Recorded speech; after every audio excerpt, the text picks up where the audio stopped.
आज सुबह मेरी अपनी बीवी से बातचीत के दौरान एक मौजू ज़ेरे बहस आया। मौजू था कैम्ब्रिज का निज़ाम तालीम।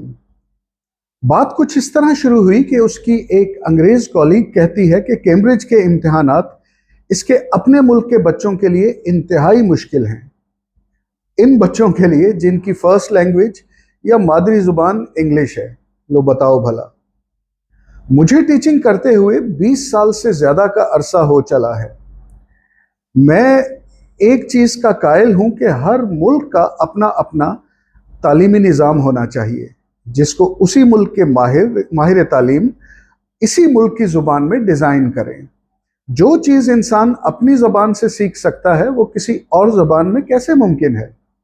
मगर अफसोस के गोरे ने हम तीसरी दुनिया के लोगों को ज़हनी तौर पर ऐसा यरगमाल बना लिया है कि हमें कैम्ब्रिज और ऑक्सफोर्ड के अलावा दुनिया का हर निज़ाम तालीम बकवास और दकियानुसी लगता है, और जो लोग उसकी मुखालफत करें वो जाहिल तस्वुर किए जाते हैं।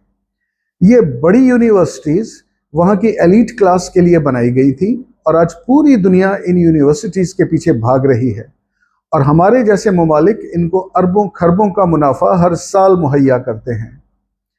इस निज़ाम ने हमसे हमारे शेख चिली, उमरू अयार, दास्तान अमीर हमजा, अल्फ लैला छीन कर हमारे बच्चों को हैरी पॉटर, पोकीमॉन और मोगली जैसे किरदार दे दिए हैं।